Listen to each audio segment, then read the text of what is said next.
अब last topic पढ़ने आ रहे हैं हम आर्हेनियस इक्वेशन।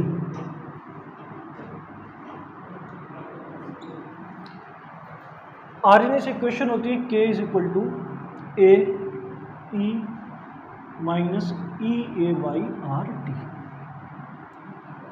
ये आर्हेनियस ने इक्वेशन दी थी K is equal to a e minus e A upon r t. यहाँ K है रेट कांस्टेंट, काफ़ी पढ़ चुके हैं इसके बारे में। A है Arrhenius constant,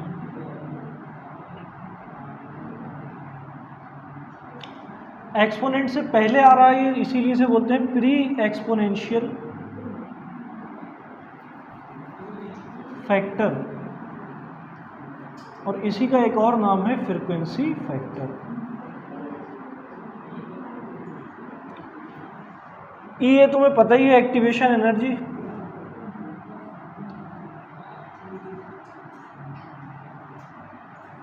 R universal gas constant है,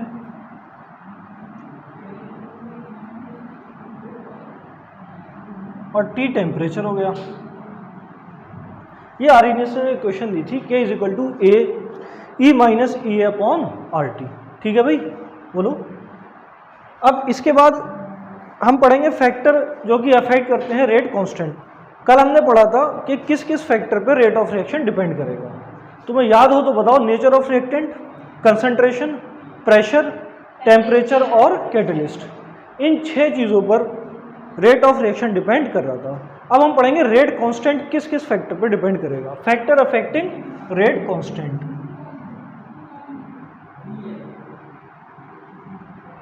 फैक्टर अफेक्टिंग रेट कांस्टेंट। सबसे पहले nature of reactant. Nature of reactant पे जरूर डिपेंड करेगा, रेट कांस्टेंट हो या रेट ऑफ रिएक्शन हो, दोनों नेचर ऑफ रिएक्टेंट पे डिपेंड करेंगे। रिएक्टेंट सॉलिड है, लिक्विड है, गैस है, इससे बहुत ज़्यादा फर्क पड़ेगा। दूसरी चीज़ यहाँ पर आएगी टेम्परेचर, और तीसरा आएगा addition of catalyst. Addition of catalyst. 3 factor हैं जिन पे रेट कांस्टेंट डिपेंड करता है। सबसे पहला नेचर ऑफ रिएक्टेंट, दूसरा टेम्परेचर, तीसरा एडिशन ऑफ कैटलिस्ट।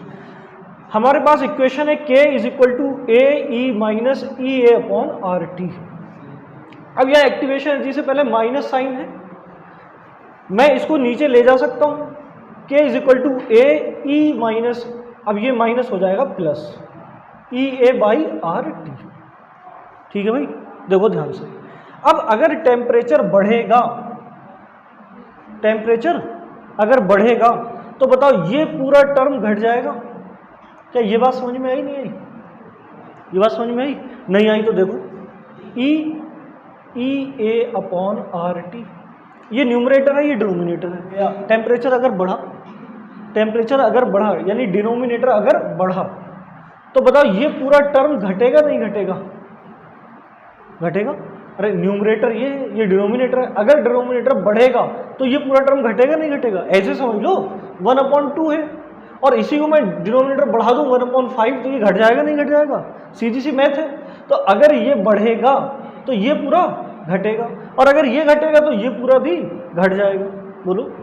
अब यहां पर आ जाओ, ये न्यूमरेटर है, ये डिनोमिनेटर है। अगर डिनोमिनेटर घटेगा, डिनोमिनेटर घटेगा तो बताओ K बढ़ेगा नहीं बढ़ेगा? बढ़ेगा। समझो, टेम्परेचर बढ़ाने पर रेट कांस्टेंट बढ़ेगा, और टेम्परेचर घटाने पर रेट कांस्टेंट घटेगा। तो ये जो टेम्परेचर वाला फैक्टर है, तो हम कह सकते हैं ऑन इंक्रीजिंग टेम्परेचर K भी इंक्रीज करेगा। टेम्परेचर बढ़ाने पर रेट कांस्टेंट भी बढ़ेगा। क्या मैं लिख दूं rate constant directly proportional to temperature? लिख सकते हैं ऐसा? ऐसा नहीं लिखेंगे। डायरेक्टली प्रोपोर्शनल कहाँ है? ये एक्सपोनेंशियल है, यहाँ पर डायरेक्टली प्रोपोर्शनल नहीं है। हाँ, ये जरूर है कि टेम्परेचर बढ़ाने पर रेट कांस्टेंट बढ़ेगा। टेम्परेचर बढ़ाने पर रेट कांस्टेंट बढ़ेगा। अब दूसरा देखो, addition of catalyst.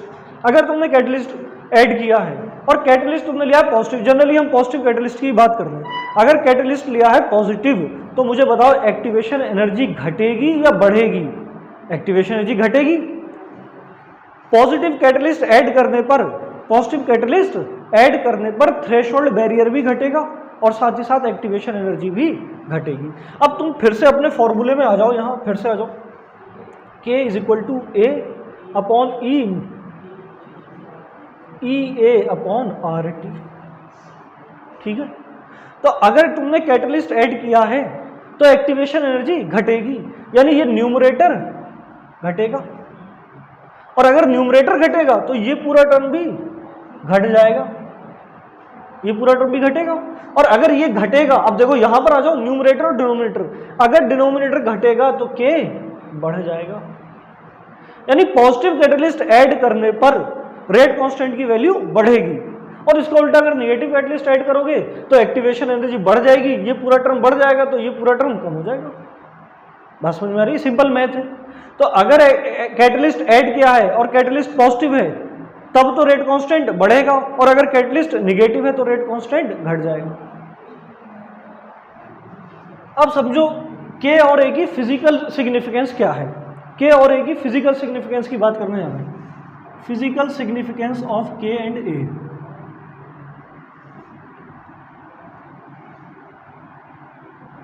K and A, यहां K रिप्रेजेंट कर रहा है नंबर ऑफ एक्टिवेटेड मॉलिक्यूल्स को, यानी जो एक्टिवेट हो चुके हैं कोलिजन करेंगे, कोलिजन करने के बाद प्रोडक्ट बनाएंगे, और A यहां शो करेगा नंबर ऑफ टोटल मॉलिक्यूल्स, जो टोटल मॉलिक्यूल्स। तो अगर हम K बाई A कर दें तो ये हो जाएगा fraction of activated molecules. K by A क्या हो जाएगा, कितना फ्रैक्शन एक्टिवेट हो चुका। अगर K A के बराबर हो जाए, यानी number of activated molecules is equal to number of total molecules. इसका क्या मतलब है? K A के बराबर होने का मतलब यह है कि जितने भी मॉलिक्यूल थे वो सब के सब एक्टिवेट हो गए, और एक्टिवेट होने के बाद कोलिजन हुआ, परफेक्ट कोलिजन हुआ, और जितने भी मॉलिक्यूल्स थे रिएक्टेंट के वो सब के सब किस में चेंज हो गए, प्रोडक्ट में। अगर K और A बराबर हो जाए तो इसका यही तो मतलब हुआ। A है टोटल नंबर ऑफ मॉलिक्यूल्स, तो अगर K A के बराबर हो गया इसका मतलब ये है कि जितने भी रिएक्टेंट के मॉलिक्यूल थे वो सारे के सारे मॉलिक्यूल किस में चेंज हो गए, प्रोडक्ट में। यही तो मतलब हुआ। तो इस इक्वेशन से हम ये देखेंगे कि K A के बराबर हो सकता है, K A के बराबर हो सकता है क्या, ये चेक करेंगे हम इक्वेशन से। तो देखो चेक करके देखो, K is equal to A E minus e a by r t. तो अगर ये पूरा टर्म 1 के बराबर हो जाए, देखो ये पूरा अगर 1 के बराबर हो जाए तो K A के बराबर हो जाएगा। और इसका मतलब क्या होगा, इसकी फिजिकल सिग्निफिकेंस क्या होगी, K is equal to A का मतलब क्या होगा, मतलब रिएक्टेंट के जो भी मॉलिक्यूल हैं वो सारे के सारे चेंज किसमें हो गए, प्रोडक्ट में। और वो प्रोडक्ट में कब चेंज होंगे, सब सारे के सारे प्रोडक्ट कब बना लेंगे, वो तब जब इस वैल्यू को 1 कर दें। E माइनस ई अपॉन आर टी कितना हो जाए, 1। तो देखते हैं क्या पॉसिबल है। अगर E की पावर 0 हो जाए, E की पावर 0, तो ये 1 के बराबर आ जाएगा। बोलो, E की पावर 0 होता है 1 के बराबर, तो अगर ये E की पावर यहाँ 0 आ जाए तो 1 हो जाएगा, और अगर 1 हो गया तो K A के बराबर हो जाएगा। तो E की पावर 0 कैसे हो सकती है, जरा देखो, दो चीजें हैं यहाँ पर, E A upon r T. अगर एक्टिवेशन एनर्जी 0 हो जाए, एक्टिवेशन एनर्जी 0 हो जाए तो 0 अपॉन समथिंग 0 हो जाएगा, तो यहाँ E की पावर कितनी हो जाएगी, 0, और फिर ये पूरा टर्म किसके बराबर हो जाएगा, K A के बराबर हो जाएगा। पहली कंडीशन तो ये है कि अगर एक्टिवेशन एनर्जी 0 हो जाए तो K A के बराबर हो जाएगा। दूसरी कंडीशन देखो, यहाँ 1/T E upon r T है ना, तो इसको मैं 1/T भी लिख सकता हूँ, 1/T। अगर 1/T 0 हो जाए, 1/T 0 हो जाए तब भी E की पावर 0 हो सकती है, और उसके बाद K A के बराबर हो जाएगा, K A के बराबर हो जाएगा। लेकिन देखो 1/T इज इक्वल टू 0, इसका मतलब टेम्परेचर कितना होगा, इनफाइनाइट। टेम्परेचर क्या हो जाएगा, इनफाइनाइट। 1/T अगर 0 है तो टेम्परेचर इनफाइनाइट। इनफाइनाइट टेम्परेचर कहाँ से लेके आओगे, किसी वेसल में रिएक्शन करा रहे हो, रिएक्टेंट चेंज हो रहा है प्रोडक्ट में, किसी वेसल में कराते हुए, किसी कंटेनर में रिएक्शन कराते हुए, उस वेसल का या उस कंटेनर का टेम्परेचर इनफाइनाइट कैसे पहुंचा सकते हो, नहीं पहुंचा सकते। हाँ, टेंड्स टू इनफाइनाइट हो सकता है, टेंड्स टू इनफाइनाइट हो सकता है, लेकिन इनफाइनाइट नहीं हो सकता। इसी तरीके से एक्टिवेशन एनर्जी 0 नहीं हो सकती, एक्टिवेशन एनर्जी कभी भी 0 नहीं हो सकती। हाँ, टेंड्स टू 0 हो सकती है, लेकिन कभी भी 0 नहीं हो सकती। तो अगर टेम्परेचर इनफाइनाइट नहीं हो सकता तो कभी भी के ए के बराबर नहीं होगा। प्रैक्टिकली कभी भी टेम्परेचर इनफाइनाइट नहीं होगा और प्रैक्टिकली कभी एक्टिवेशन एनर्जी भी जीरो नहीं होगी। तो अगर एक्टिवेशन एनर्जी जीरो नहीं होगी, टेम्परेचर इनफाइनाइट नहीं होगा, तो नंबर ऑफ एक्टिवेटेड मॉलिक्यूल कभी भी नंबर ऑफ टोटल मॉलिक्यूल के बराबर, यानी कभी भी टोटल रिएक्टेंट प्रोडक्ट में चेंज नहीं होगा। प्रैक्टिकली बात कर रहा हूं। अगर थ्योरेटिकली तुम कहो कि के ए के कब बराबर हो सकता है, तो कहना के ए के बराबर दो कंडीशन में हो सकता है। के ए के बराबर दो कंडीशन में हो सकता है। कब? जब एक्टिवेशन एनर्जी जीरो हो जाए, या फिर टेम्परेचर इनफाइनाइट हो जाए, या 1/T = 0 हो जाए। ये दो कंडीशन है। अगर कोई पूछे, थ्योरेटिकली कोई पूछे कि number of activated molecules total number of molecule के बराबर कब हो सकते हैं, यानी सीधे अगर वो पूछे कि जितना रिएक्टेंट तुमने लिया है वो पूरा का पूरा प्रोडक्ट में कब चेंज हो सकता है, तो दो कंडीशन है उसकी। एक्टिवेशन एनर्जी जीरो हो जाए, जो कि पॉसिबल नहीं है, या टेम्परेचर इनफाइनाइट हो जाए, जो कि पॉसिबल नहीं है। बात समझ में आ गई? अगर टेम्परेचर इनफाइनाइट हो जाए, पॉसिबल ही नहीं है, किसी वेसल का टेम्परेचर इनफाइनाइट कर ही नहीं सकते। इसका मतलब यह है कि कभी भी के ए के बराबर प्रैक्टिकली नहीं हो सकता। हाँ, टेंड्स टू इक्वल हो सकता है, बराबर की तरफ जा सकता है। वो कब जाएगा? जब activation energy tends to zero हो और 1/T टेंड्स टू जीरो हो जाए, या टेम्परेचर टेंड्स टू इनफाइनाइट हो जाए। कभी होगा नहीं। सही है ना? बोलो। चलो, अब हम इस एक्सपोनेंशियल इक्वेशन को ln की फॉर्म में लिखने जा रहे हैं।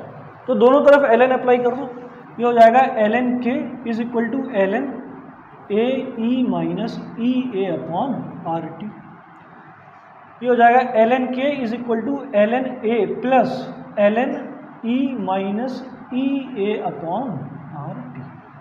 ठीक, अब इसको आगे ले आओ। ये हो जाएगा ln k = ln A minus EA/RT। ठीक है ना? ये हो जाएगा। और ln E की वैल्यू कितनी होती है? ये होती है 1। तो हमारे पास इक्वेशन आ जाएगी ln k = ln A minus EA/RT। अब इस इक्वेशन को तुम y = mx + c से कंपेयर कर लो। ये हो जाएगा y = mx और ये c हो जाएगा। अब हम ग्राफ बनाने जा रहे हैं ln k और 1/T के बीच में। देख लेना, 1/T के बीच में ग्राफ है, टेम्परेचर का नहीं है, 1/T।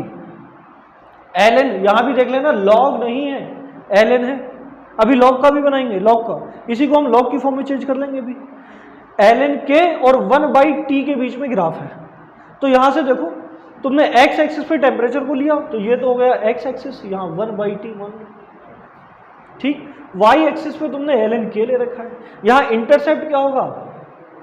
ln A। और यहाँ माइनस है, माइनस mx है, यानी स्लोप निगेटिव है।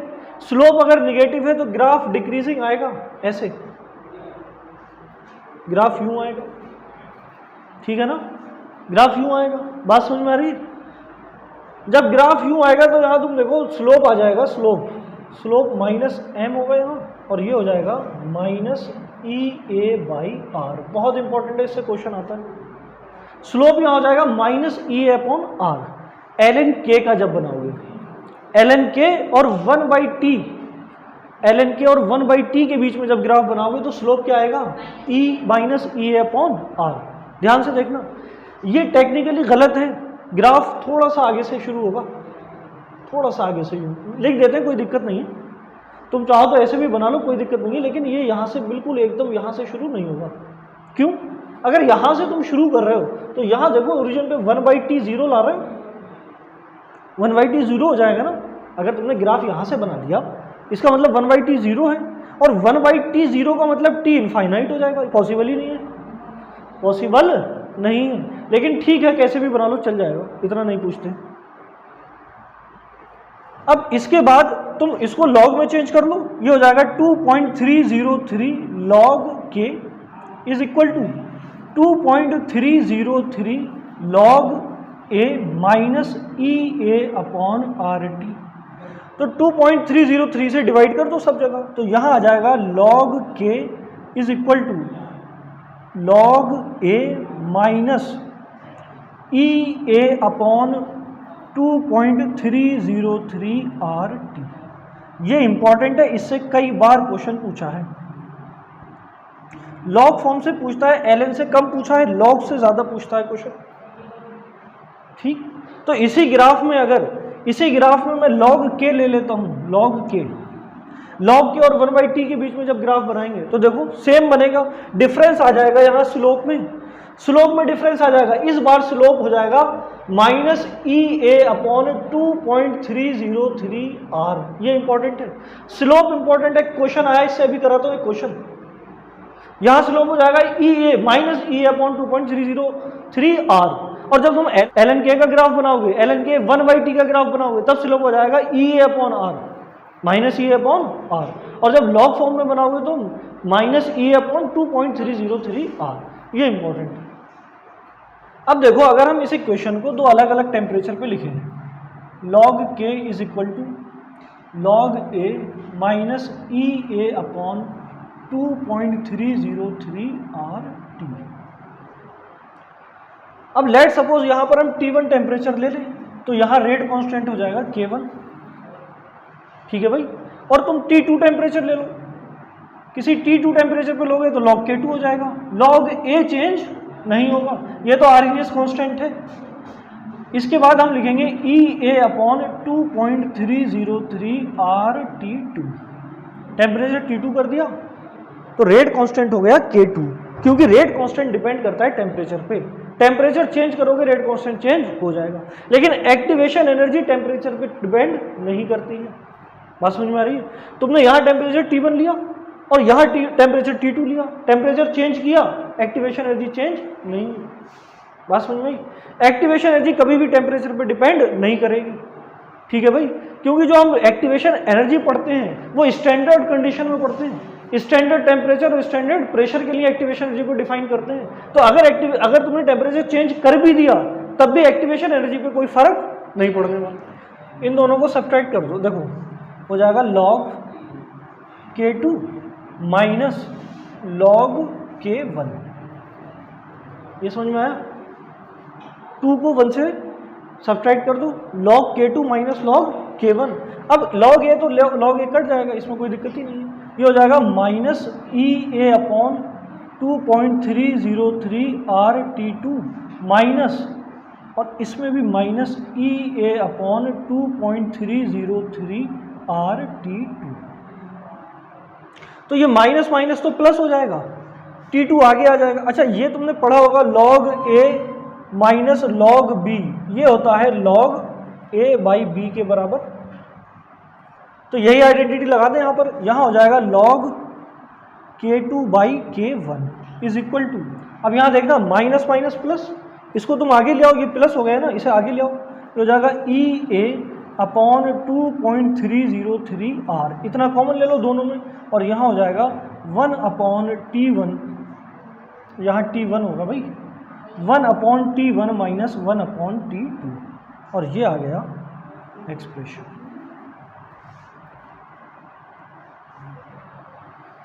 इस क्वेश्चन को देखो, in the graph between log K and 1/t slope दे रखा है -8000 और पूछा है एक्टिवेशन एनर्जी, और यहाँ पूछा है कैलोरी पर मोल में। यूनिट का ध्यान रखना है, कैलोरी पर मोल में। अपने पास इक्वेशन है log K is equal to log A minus e A upon 2.303 RT, और ये 1/t log K के बीच में ग्राफ दे रखा है। log K और 1/t के बीच में ग्राफ इस तरीके से आएगा, डिक्रीजिंग आएगा, और यहाँ स्लोप होगा माइनस ई ए अपॉन 2.303 R, ठीक है। अब स्लोप की तो वैल्यू दे रखी है -8000, रख दो स्लोप की जगह, -8000 is equal to minus e A upon 2.303 R। Option में प्लस माइनस भी होगा, एक प्लस होगा एक माइनस होगा, ये भी देख लेना है कि यहाँ से माइनस और माइनस कैंसिल हो जाएगा। आंसर पूछा उन्होंने कैलोरी पर मोल में, तो आर की वैल्यू कैलोरी में होती है 2 और जूल में होती है 8.31। तो यहां हम रखेंगे 2, तो यहां आर की जगह 2 रख दो, ये हो जाएगा E A is equal to 8000 into 2.3 into 2। 303 लिखने की जरूरत नहीं है, इतना लिखने की जरूरत नहीं है। पता चले ईमानदारी पूरी दिखा रहे हैं, 2.303 से करेंगे, कहेंगे हमने बचपन से ही ऐसे ही किया है। अरे ऑप्शन देख लेना, बहुत लंबा लंबा गैप होता है ऑप्शन में, तो ईमानदारी दिखाने नहीं बैठना, वहाँ 303 से करे पड़े, 2.3 से कर दो बस हो जाएगा कम। तो ये देखो आंसर यहाँ कितना आ जाएगा, आंसर आ जाएगा 36800 और ये आ जाएगा कैलोरी पर मोल में।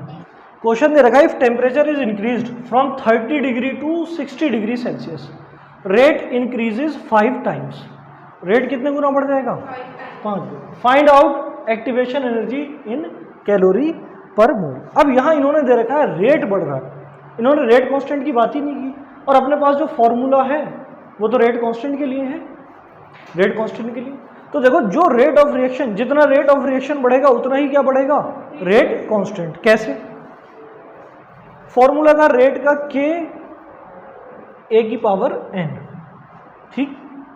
अब बताओ कंसंट्रेशन तो बढ़ नहीं रही है, कंसंट्रेशन तो बढ़ नहीं रही है, टेम्परेचर बढ़ रहा है, क्या बढ़ रहा है, टेम्परेचर।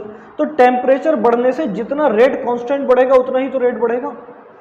भाई अगर टेम्परेचर बढ़ाओगे तो कंसंट्रेशन पे तो उसका कोई फर्क पड़ेगा ही नहीं, बात समझ में आ रही है।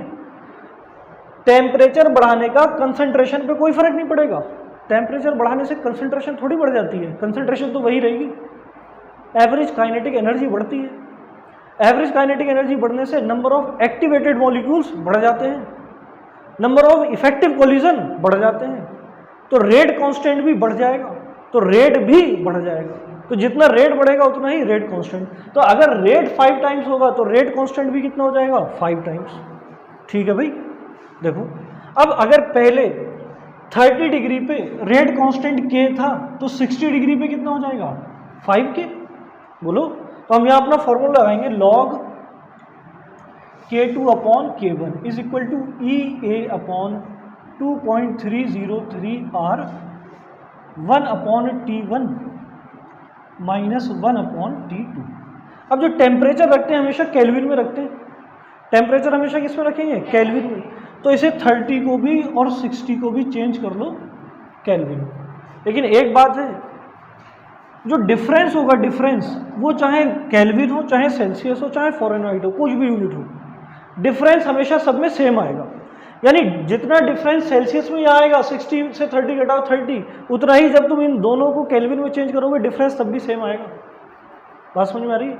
तो कभी भी जब तुम्हें टेम्परेचर डिग्री सेल्सियस में दे रखा हो और फॉर्मूले में सिर्फ टेम्परेचर हो, सिर्फ टेम्परेचर, तो उसे चेंज कर लो केल्विन में, उसको चेंज कर लो केल्विन में। लेकिन अगर तुम्हारा फॉर्मूला ऐसा है कि जिसमें सिर्फ पूछा जाए तुमसे डिफरेंस, चेंज इन टेम्परेचर, जैसे हम पढ़ते हैं Q is equal to m s delta t, heat में पढ़ते हैं, फिजिक्स में हम पढ़ते हैं Q is equal to m s delta t, तो वहां पर चेंज इन टेम्परेचर पूछा जाए तो चेंज इन टेम्परेचर अगर वहां दो टेम्परेचर दे रखे हैं, दोनों डिग्री सेल्सियस में दे रखे हैं, वहां केल्विन में चेंज करने की जरूरत नहीं है, क्योंकि जो चेंज डिग्री में होगा वही चेंज केल्विन में होगा, वही चेंज फ़ारेनहाइट में होगा। बात समझ में आ रही है। तुम्हें यहाँ चेंज करना पड़ेगा क्योंकि यहाँ डिफरेंस भी दे रखा है, चेंज भी दे रखा है, लेकिन 1 upon T1 minus 1 upon T2 को जब सॉल्व करोगे तो ये होगा T2 minus T1 upon T1 T2, तब तो तुम्हें केल्विन में भी रखना पड़ेगा। तो देखो रेट कांस्टेंट 5 टाइम्स बढ़ जाएगा, ये हो जाएगा 5K अगर K1 को K माना है, और यहाँ हो जाएगा EA अपॉन 2.303, R की वैल्यू रख दो 2, यहाँ हो जाएगा 1 अपॉन T1, तो चेंज कर लो इसे केल्विन में, ये हो जाएगा 303, और 60 डिग्री को चेंज करोगे ये हो जाएगा 333। आगे सॉल्व करो, कट जाएगा, log 5 की वैल्यू होती है 0.7, रख दो EA अपॉन, इसे सॉल्व कर लो 6064, और ये हो जाएगा, इन दोनों को मल्टीप्लाई कर लो, डिफरेंस सेम रहेगा, डिफरेंस यहीं से निकाल लो, आगे निकालने की जरूरत ही नहीं। तो यहाँ एक्टिवेशन एनर्जी हो जाएगी 0.7 इंटू 4.606 इंटू 303 इंटू 333 अपॉन 30, और इसको सॉल्व कर देना, जो भी आंसर आएगा वो कैलोरी पर मोल में आ जाएगा। इस क्वेश्चन को देखो नीट में आया 2019 उड़ीसा वाले में, for a reaction activation energy E A zero दे रखा है। देखो प्रैक्टिकली पॉसिबल नहीं है, थ्योरेटिकली वो कह रहे हैं कि एक्टिवेशन एनर्जी जीरो है, और कह रहे हैं rate constant eight 200 kelvin is 1.6 into 10⁶ second inverse. ठीक, मुझे बताओ क्या तुम ये इतना देखकर बता सकते हो कौन से ऑर्डर की रिएक्शन है? क्वेश्चन को देख के ये बता सकते हो, हालांकि पूछा नहीं है यहाँ ऑर्डर, लेकिन क्या क्वेश्चन को देख के बता सकते हो ये कौन से ऑर्डर की रिएक्शन है?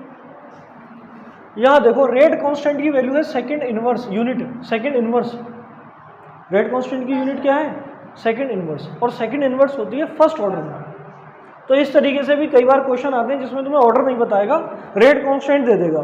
तो वहाँ ये नहीं कि छोड़ा हो क्वेश्चन के हमें तो बताया ही नहीं था कि ऑर्डर कौन सा है, फर्स्ट है, जीरो है, वन है, हम कैसे कर देते ऐसे, कौन सा फॉर्मूला लगा देते? टी हाफ का सब में अलग अलग फॉर्मूला होता है, हम कैसे लगा देते? भाई वो रेट कांस्टेंट की यूनिट लिख के देगा, वहाँ से अंदाजा लगाना है तुम्हें कि ये कौन से ऑर्डर की रिएक्शन है। खैर इस क्वेश्चन को आगे पढ़ो। कह रहा है rate constant eight 400 kelvin will be. ठीक, 200 केल्विन पे रेट कांस्टेंट 1.6 इंटू 10⁶ है, और पूछ रहा है 400 केल्विन पे कितना होगा। तो सॉल्व करते हैं, वही फॉर्मूला है हमारे पास, log K2 upon log K1 is equal to EA minus 2.303 R 1/T1 minus 1/T2। अब देखो R की वैल्यू रख दो, जिसमें भी पूछा उसमें आंसर चेक कर लो। जूल में दे रखा है तो 8.3 में, और केल्विन में दे रखा होगा तो 2 रख देना यहाँ। उसके बाद यहाँ T1 रखो, उसके बाद यहाँ T2 रखो और सॉल्व करो। इतना सब करोगे, यहाँ R की वैल्यू रखो, यहाँ T1 की वैल्यू रखो, यहाँ T2 की रखो, सॉल्व करो। सही है? हाँ, पागल हो गए तो सॉल्व कर लोगे। जब उसने दे रखा है E कितना है 0, तो अगर ये 0 है तो ये पूरा टर्म क्या हो जाएगा? 0। ये सारा का सारा 0, यानी यहाँ हो जाएगा log K2 upon log K1 is equal to 0। अब अगर एंटी लॉग ले लोगे दोनों तरफ तो ये हो जाएगा K2 अपॉन K1, यहाँ एंटी लॉग आ जाएगा 1। ठीक, बोलो एंटी लॉग ले लिया दोनों जगह, तो ये हो जाएगा K2 बाई K1, और यहाँ एंटी लॉग 0 कितना हो जाएगा? 1। इसका मतलब K2 बराबर हो जाएगा K1 के, यानी जो K1 था वही क्या हो जाएगा? K2। K2 की वैल्यू भी क्या हो जाएगी? सेम। ठीक है भाई, बोलो।